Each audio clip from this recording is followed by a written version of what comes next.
ஊடக நண்பர்களுக்கு வணக்கம். எங்கள் தமிழ்நாடு வணிகர் சங்கங்களின் பேரவையின் தலைவர், வணிகர் சங்கங்களின் பிதாமகர் அண்ணன் வெள்ளையன் அவர்கள் கடந்த 10/9/2024 உடல்நலக் குறைவால் மரணம் அடைந்தார்கள். அதைத் தொடர்ந்து 15ஆம் தேதி தலைவரின் மகன் டைமண்ட் ராஜா வெள்ளையன் அவர்கள் என்னை தலைவராக தேர்ந்தெடுக்க வேண்டும் என்று வாட்ஸ்அப்பில் ஒரு பதிவை போட்டதால் எங்கள் பேரவையில் சலசலப்பு ஏற்பட்டது. அதனைத் தொடர்ந்து நாங்கள் 17ஆம் தேதி மாநில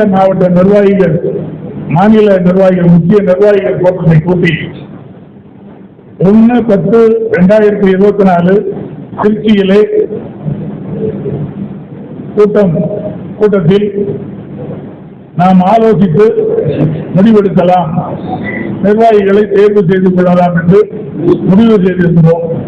இந்நிலையில் 2 நாட்களுக்கு முன்பாக 29/9/2024 அன்று டைமண்ட் ராஜா அவர்கள் 7 மாவட்ட தலைவர்களை மட்டும் வைத்து ஒரு கூட்டத்தை நடத்தி அவர் தலைவராக அவரே தேர்வு செய்து கொண்டார். அதனால் நாங்கள் 1/10/2024 எங்களுடைய கூட்டம் திருச்சியில் நடந்தது. திருச்சியில் 43 மாவட்ட தலைவர்கள் வருகை தந்திருந்தார்கள். 43 மாவட்ட தலைவர்கள் முக்கிய நிர்வாகிகள் முன்னிலையில் நாங்கள் ஒருமித்த கருத்தாக இலவசமாக பேரவைத் தலைவராக சவுந்தரராஜன் ஆகிய நானும், பேரவை பொதுச் செயலாளராக எங்கள் தலைவர் அண்ணன் வெள்ளையனுடைய இளைய மகன் பத்மகாந்தன் வெள்ளையன் அவர்களும், பொருளாளராக அண்ணன் ஈராயல் பீர் முகமது அவர்களும் தேர்வு செய்யப்பட்டோம். அதனைத் தொடர்ந்து பேரவையில் குழப்பம் விளைவித்த டைமண்ட் ராஜா வெள்ளையன், கே தேவராஜ், திரு பாலகிருஷ்ணன், திரு ஹரிகிருஷ்ணன் போன்ற நிர்வாகிகளை நாங்கள் நீக்கியுள்ளோம். அது பத்திரிகை குறிப்பில் இருக்கிறது, அனைவருக்கும் வழங்குகிறோம். அதே போல எங்களுடைய பேரவை தொடர்ந்து எங்கள் பேரவை தலைவர் அண்ணன் வெள்ளையன் அவர்கள் காட்டிய வழியிலேயே வணிகர்களுக்காக தொடர்ந்து போராடுவோம். தொடர்ந்து வணிகர்களையும் சில்லறை வணிகத்தையும் காக்கின்ற வகையில் தொடர்ந்து எங்களுடைய பேரவை நடக்கும் என்பதை இந்த நேரத்தில் தெரிவித்துக் கொள்கிறேன். அதே நேரத்தில் மத்திய மாநில அரசுகள் எந்த தவறுகள் வணிகர்களுக்காக இழைத்தாலும் அதற்கு நாங்கள் தெருவில் இறங்கி போராட்டம் நடத்த எப்பொழுதும் தயாராக இருப்போம், போராடுவோம் என்பதை தெரிவித்துக் கொள்கிறோம்.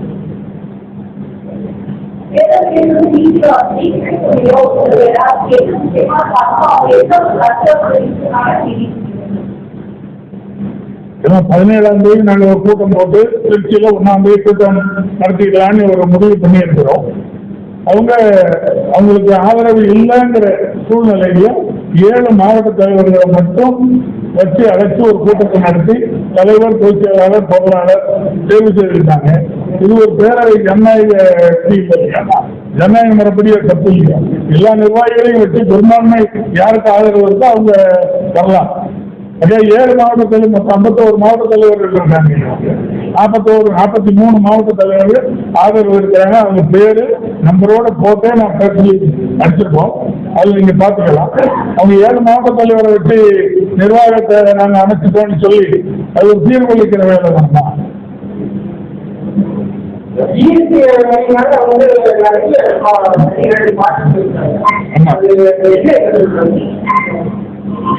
ஏன்னா ஜிஎஸ்டியை பொறுத்த அளவுல நீங்க சென்னையில இருக்கிற ஜிஎஸ்டி ஆபீசர்ஸே போய் கேட்டா கூட என்ன டெய்லி ஒரு அமெண்ட்மெண்ட் போடுறாங்க, டெய்லி ஒரு சட்டத்தை திருத்துறாங்க, ஒண்ணுமே புரியல. எல்லா வகைகளிலையும் வணிகர்களுக்கு பல பாதிப்பு ஏற்படுத்துது. அதாவது நாங்க வணிகர் சங்க பேரவை சார்பா உணவுப் பொருள்னா ஒரு ஸ்லாப் வைங்க, இத்தனை சதவீதம், இத்தனை சதவீதம். கட்டிட பொருள் செங்கல், மணல், ஜல்லி என்ன ஒரே கிளாஸ் பண்ணிங்க. உதாரணத்துக்கு புது இரும்புக்கும் 18%, பழைய இரும்பு ஸ்கிராப்புக்கும் 18%. நீங்க வியாபாரிகள்கிட்ட கேட்டா தெரியும். புதிய இரும்புக்கும் 18%, பழைய இரும்புக்கும் 18%. இப்படி நிறைய குளறுபடிகள் இருக்கு. இதெல்லாம் நாங்க சரி பண்ணணும்னு சொல்லி மத்திய நிதியமைச்சருக்கும் கோரிக்கை வச்சிருக்கோம். தமிழ்நாடு முதல்வருக்கும் உங்க மாண்புமிகு அமைச்சர் பெருமக்களை ஜிஎஸ்டி கூட்டத்துக்கு அனுப்பும்போது, கவுன்சில் கூட்டத்துக்கு அனுப்பும்போது இதை சரி பண்ண சொல்லுங்கன்னு நாங்கள் கோரிக்கை வச்சிருக்கோம்.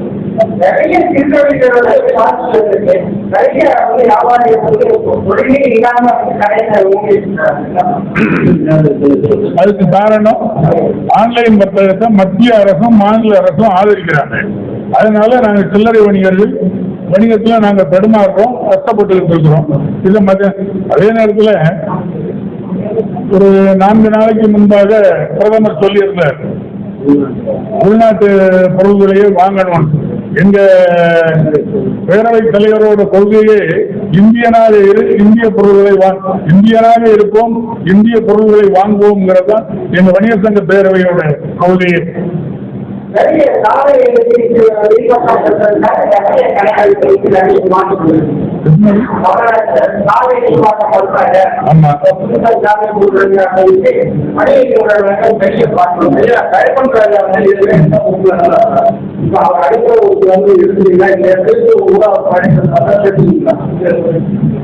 அவர் ஏற்கனவே எங்க வணிகர் சங்க பேரவையில் எங்கள் தலைவரால் அவர் எனக்கு மகனே இல்லை என்று பத்திரிகையில் அறிக்கை கொடுத்திருந்தாரு. அவரை சேர்க்கறதில்லை.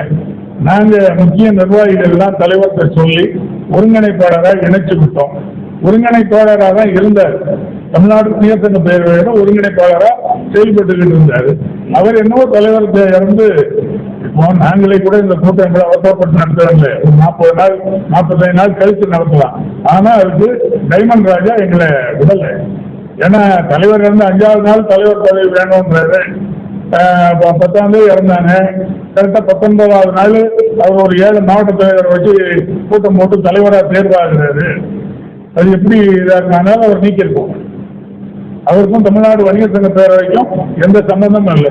தமிழ்நாடு வணிகர் சங்கங்களின் பேரவைங்கிற பேரை யார் பயன்படுத்தினாலும் அவங்க மீது சட்டப்படி நடவடிக்கை எடுக்கும்.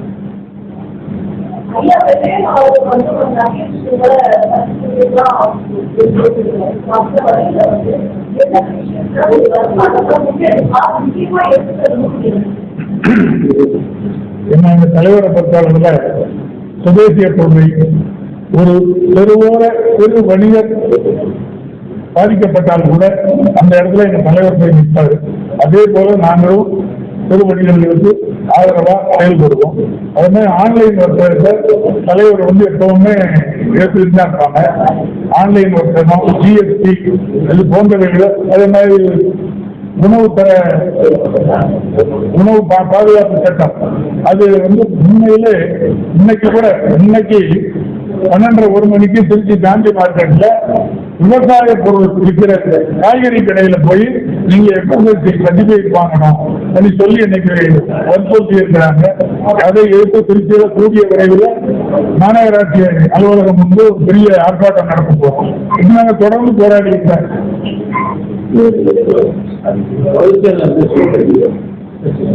வேற சமயம்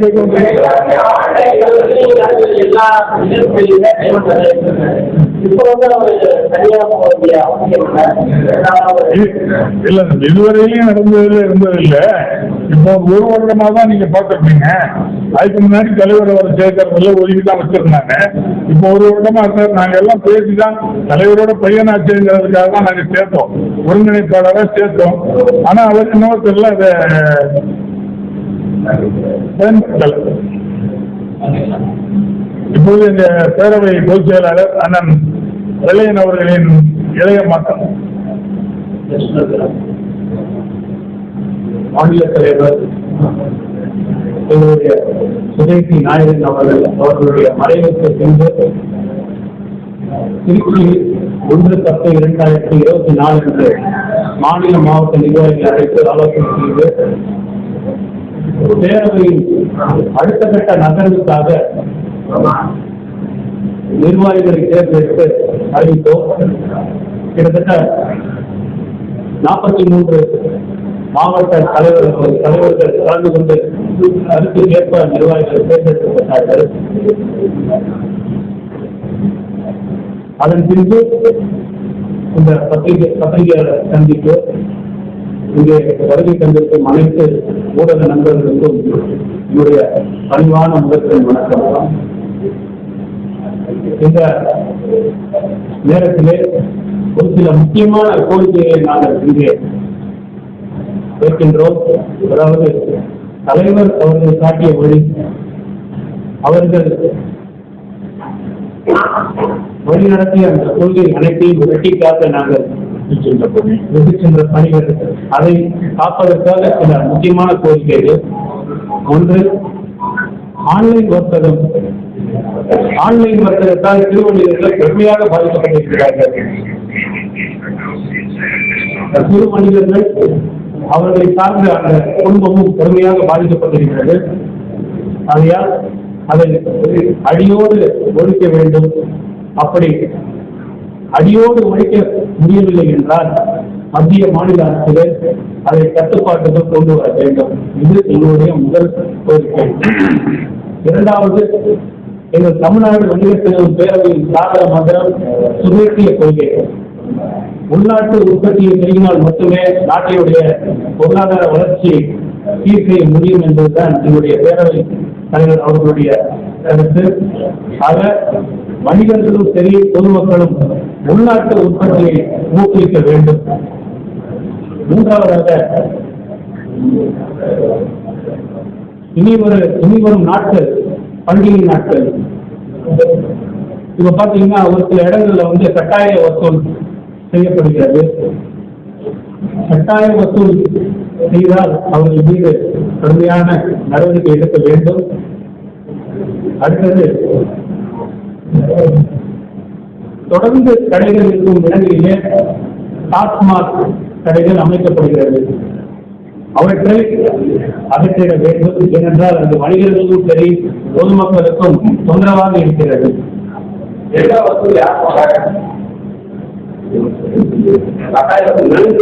நன்கொடை என்ற பெயரில்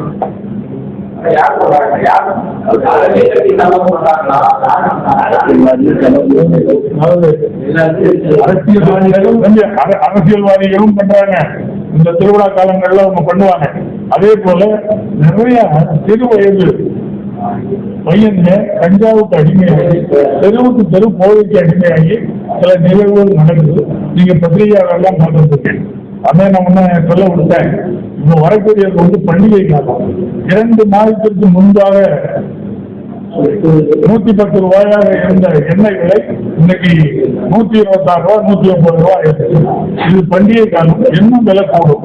அதுமாதிரி பருப்பு வகை பொருள்களும் இது காரணம் எல்லாமே ஜிஎஸ்டி தான். ஜிஎஸ்டி உணவு பொருளுக்கு இல்லாம வைக்கணும். அந்த மாதிரி பண்ணாங்கன்னா தான் இந்த பொருள் விலை கூடுறதை கட்டுப்படுத்தும். அதை மத்திய மாநில அரசுகள் அதுக்கு உரிய நடவடிக்கை இருக்கு. ஆனால் நாட்டினுடைய வளர்ச்சிக்கு வரி தேவைப்பட்டால் அந்த வரி என்பது வரி சுமையாக இருக்கக்கூடாது, வரி எளிமையாக்கப்பட வேண்டும். நீ பார்த்தீங்கன்னா 5%, 8, 12, 25 வரைக்கும் போயிருக்கு. 28 மக்கள் பயன்படுத்தும் அத்தியாவசிய பொருள், அதாவது அரிசிக்கு கூட இன்னைக்கு ஜிஎஸ்டி போட்டுருக்காங்க. 25 கிலோ வரைக்கும் பேக் பண்ணா ஜிஎஸ்டி, அதுக்கு மேல ஜிஎஸ்டி இல்லை. இப்ப 26 கிலோ பேக் பண்ணி அரிசி கொடுக்குறாங்க. நாளைக்கு 50 கிலோவுக்கு ஜிஎஸ்டி இல்லை, அதுக்கப்புறம் ஜிஎஸ்டி சொல்லுவாங்க. இதையெல்லாம் அகற்றிட வேண்டும். தேவையில்லாத ஜிஎஸ்டி வரிகளை அகற்ற வேண்டும். ஜிஎஸ்டி வரி என்பது எளிமையாக்கப்பட வேண்டும். மாண்புமிகு தமிழக முதல்வர் அவர்களுக்கு இந்த பண்டிகை காலங்களிலே ஒரு முக்கியமான கோரிக்கை என்னென்றால், மின் கட்டண உயர்வு சீர்படுத்த வேண்டும். அடுத்தது சொத்து வரி.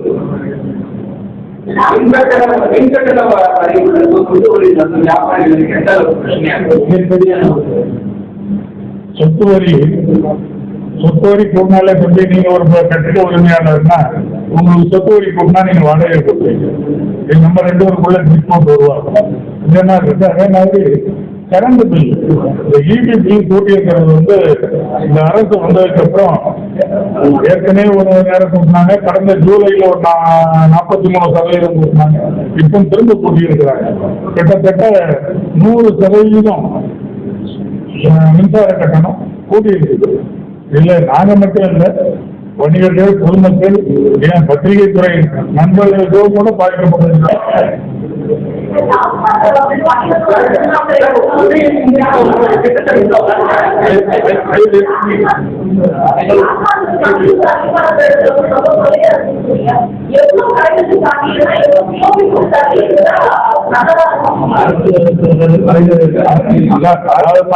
ஒரு பஞ்சாப்ல ஒரு குடிகாரன் சொல்லக்கூடாது, நல்ல மதுப்பிரியர் வந்து கடையில குடிச்சிட்டு வந்தா உடனே அந்த கோவையில வந்து பக்கத்துல இருக்கிற பாஸ்போர்ட் ஹோட்டல் அங்கீகாரத்துல தான் தகராறு நடக்குது. சரி, அதனால கொஞ்சம் தள்ளி வச்சாங்க, போதையில வேணா அனுப்புக்காங்க, பக்கத்துல வந்து போதை தெளிஞ்ச வருவாங்களேங்கிற ஒரு எண்ணம் தான். நீங்க ஏதோ